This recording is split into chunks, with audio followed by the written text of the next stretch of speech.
Good morning my dear students.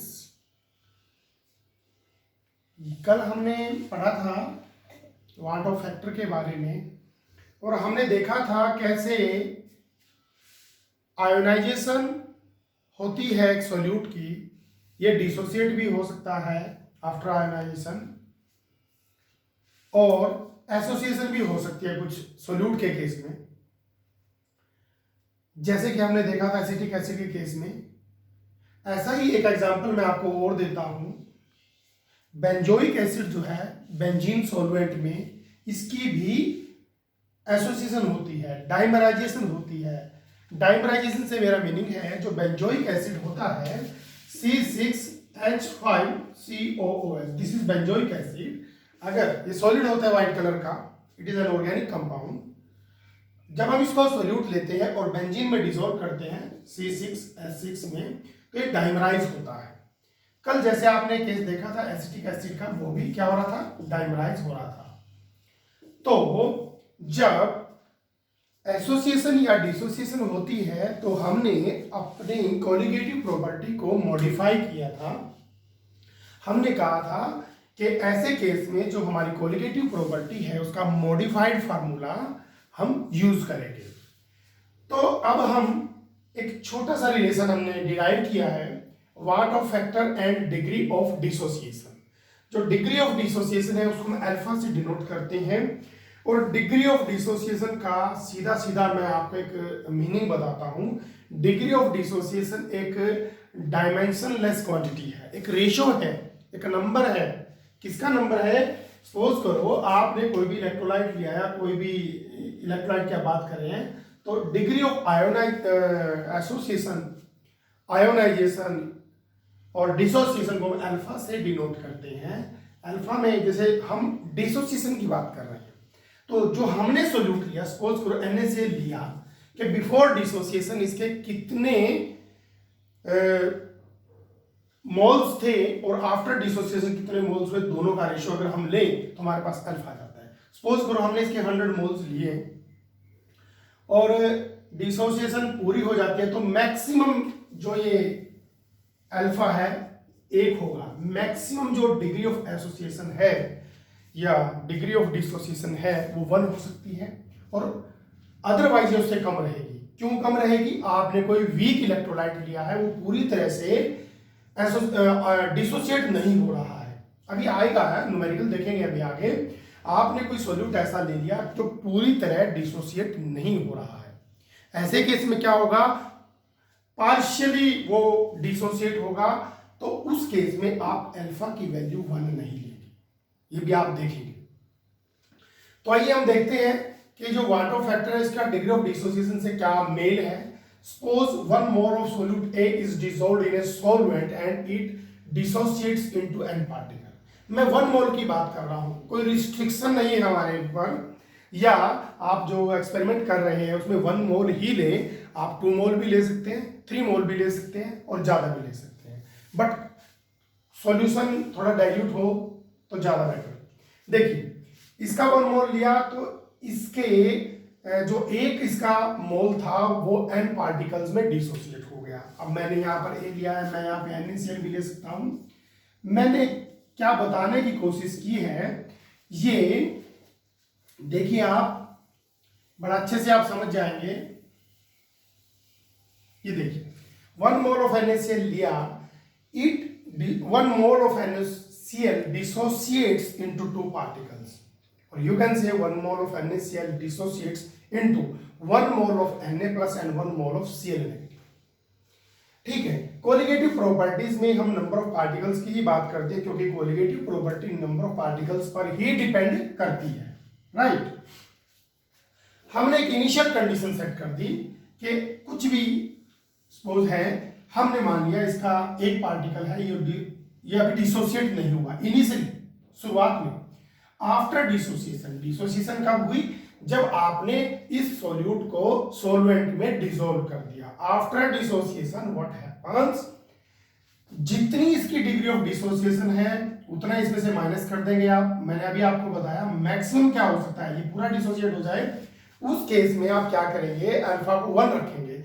1 रखेंगे तो ये क्या होगा आफ्टर डिसोसिएशन, ये 0 हो गया, यानी पूरा पूरा डिसोसिएट होके उसमें चेंज हो गया। तो यहाँ पर अल्फा की वैल्यू 1 रखिए तो n आ जाएगा। अगर अल्फा लेस देन 1 रहता है बच्चों तो इसकी वैल्यू यहाँ पर कुछ रहेगी, यानी अनडिसोसिएटेड फॉर्म में भी कुछ रहेगा और कुछ डिसोसिएट भी हो जाएगा।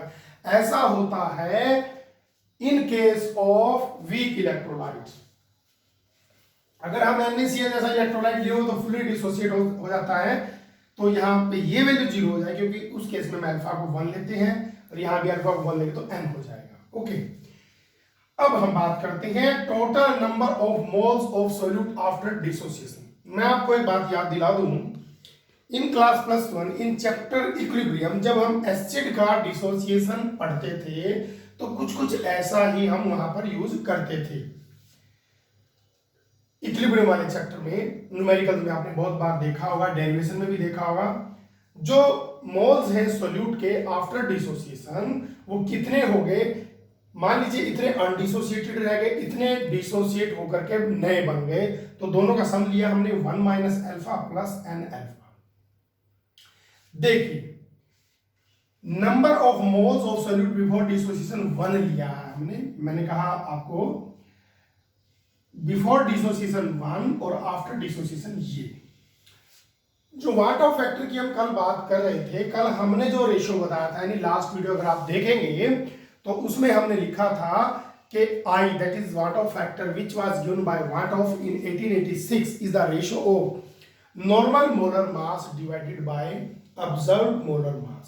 जब हमने कोलिगेटिव प्रॉपर्टी ली थी तो उसको रेसिप्रोकल में लेकर के डिफाइन किया था। मैं थोड़ा सा हिंट दे देता हूं, चलो अगर आपको कोई कंफ्यूजन हो रही हो। नॉर्मल मोलर मास,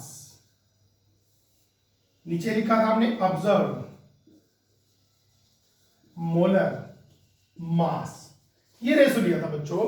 अगर हम कोलिगेटिव प्रॉपर्टी की टर्म्स में बात करें तो हमने ऊपर लिखा था observe value of colligative property और नीचे लिखा था calculated value of colligative property.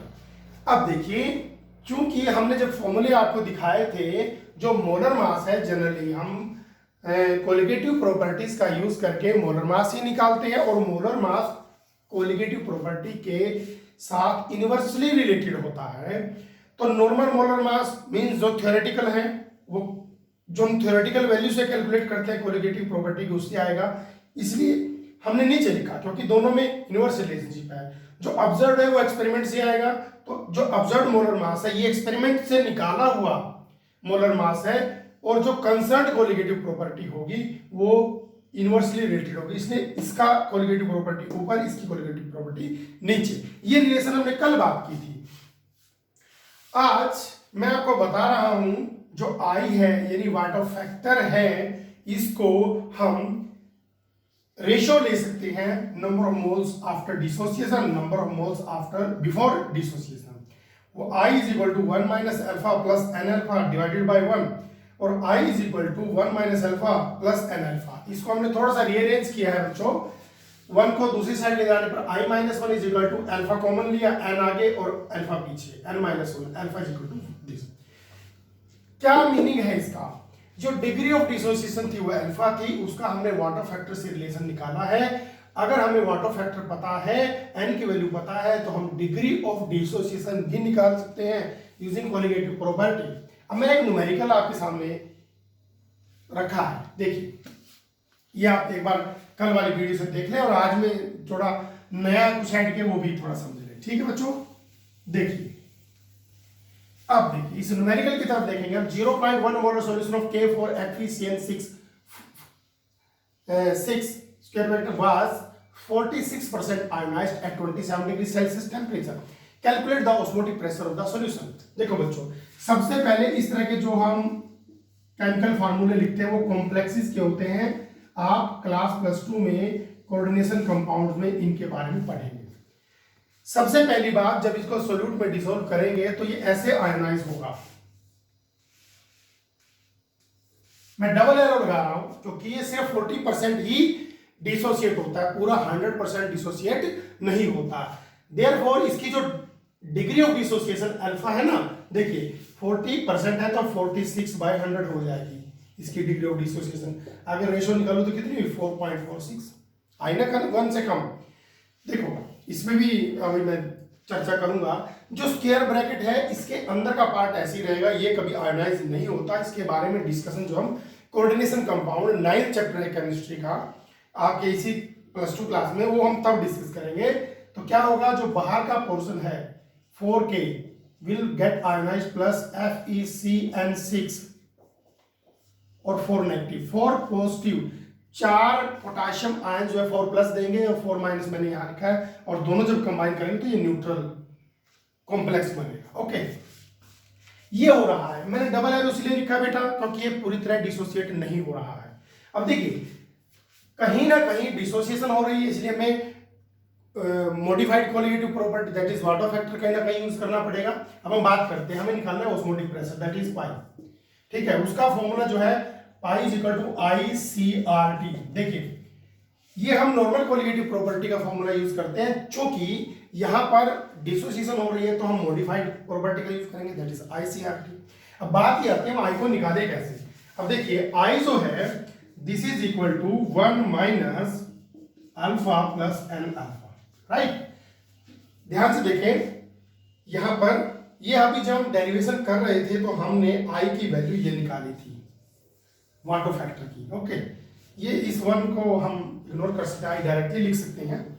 अब देखिए 40% मैंने अभी आपको बताया था 46% मींस पर 100 is equal to 0.46, right. Alpha की वैल्यू ये आई है। घबराना नहीं है, इस तरह के न्यूमेरिकल्स अक्सर पूछे जाते हैं एग्जाम में, और जनरली केमिस्ट्री के बच्चे ज्यादातर क्या सोचते हैं न्यूमेरिकल लंबा है ये पेपर में नहीं आएगा, ये कभी पूछा नहीं, ऐसा नहीं सोचना। मैं ये मानता हूं जो केमिस्ट्री का स्टूडेंट है उसकी न्यूमेरिकल सॉल्विंग एबिलिटी अच्छी तरह डेवलप होनी चाहिए to understand the subject matter clearly. बेटा आपने अल्फा की वैल्यू 0.46 रखनी है, और एन की वैल्यू देखिए क्या रखेंगे, एन ये चार तो है हमारे पास K प्लस, और इस आयन को हम 1 मानेंगे, ये इसके ऊपर चार्ज है, 4 नहीं है, 4 तो ये है, यानी अगला कोएफिशिएंट देखना आपने 4 + 1, ठीक है। तो n की वैल्यू हो जाएगी 4 + 1 इज इक्वल टू 5। ओके, अब देखिए I is equal to 1 minus 0.46, या आप ऐसा कर सकते हैं इस फार्मूले में ना, I इज इक्वल टू ऐसे लिख लीजिए कोई बात नहीं, 0.46 plus 5 into 0.46, right. 1 minus 0.46 plus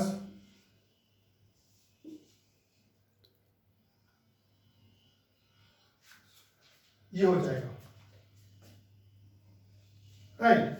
तो इसको जोड़ेंगे आप 3.30 माइनस 0.46, इसको माइनस कर लें, ये आपके पास आ जाना चाहिए 2.84। आई की जो वैल्यू है बच्चों वो आई 2.84, करके देख लें आप, आई की वैल्यू आती, बड़ा सिंपल है। यहां से आपने अल्फा को पकड़ना है और आपसे ऑस्मोटिक प्रेशर पूछा गया है, ये फॉर्मूला अप्लाई करें आप, सभी वैल्यूज दी हुई हैं। इसके लिए आपको आर की वैल्यू मैं बता देता हूं, ये एक बार देख लें आप। आर की वैल्यू आपने लिखनी है जो इसके लिए गिवन है 0.082 एटम लीटर, आर जो इसमें यूज करना है 0.082 ATM litre kelvin -1 mole -1।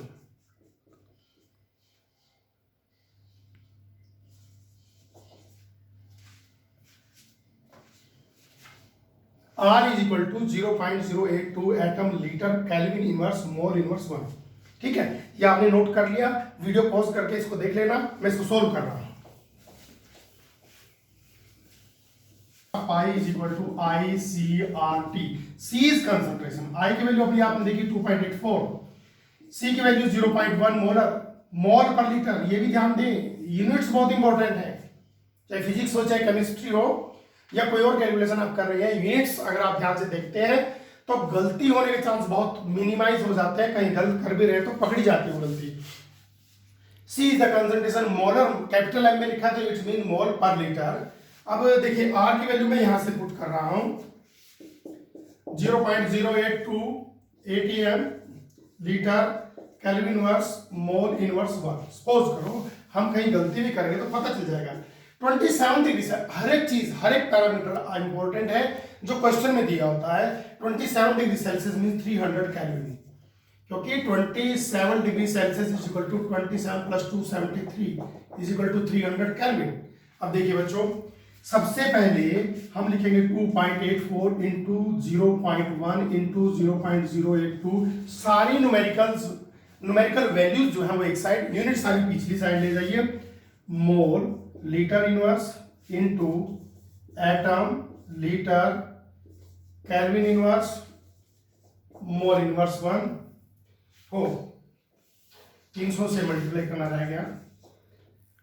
Mole litre inverse atom litre kelvin inverse mole inverse 1 kelvin. देखिए 1 2 3 4 काउंट भी कर लीजिए, कोई शर्म की बात इसमें नहीं है, ताकि आप कुछ भूले नहीं और अपना जो न्यूमेरिकल है वो सही से सोल्व करें। 2.84 0.1 0.082 300 मोल पर लीटर मोलैरिटी के साथ था। ये यूनिट आर के साथ थी यहाँ तक, मोल इनवर्स 1 तक। और केल्विन देखिए कितना स्मार्ट किया आप इसको करेंगे। केल्विन इनवर्स से केल्विन कैंसर, मोल इनवर्स से मोल कैंसर, लीटर इनवर्स से लीटर कैंसर। आपके पास जो आंसर आएगा, आई थिंक इसका आंसर आपके पास आने 6.98 ATM एटमॉस्फेरिक। आप फिर भी चेक कर सकते हैं इसको कि मेरा न्यूमेरिकल सही है या नहीं, तो घबराना नहीं है। अगर ये 100% डिसोसिएट होता, सपोज करो, फिर हम क्या करते हैं, 100% डिसोसिएट होने के केस में हम आई की वैल्यू सीधा 5 ले लेते हैं। आई की वैल्यू सीधा 5 ले लेते हैं। क्यों? Number of particle before after dissociation by total number of particle, वो 5/1 हो गया। आप यहां पे भी करके देख सकते हैं। अगर अल्फा 1 हो जाए, अगर अल्फा 1 हो जाए तो 1 - 1 0, तो आई की वैल्यू यहां से 5 आएगी। ठीक है, आप 100% डिसोसिएशन में आई की वैल्यू 5 रख सकते हैं। अगर 100 से कम डिसोसिएशन रहती है, फिर आई की जो वैल्यू है वो कुछ और होगी और अल्फा की वैल्यू 1 से लेस है, फिर हमें इस तरह से प्रोसीड करना पड़ेगा। प्रैक्टिस कीजिए, सब सही हो जाएगा। Thank you.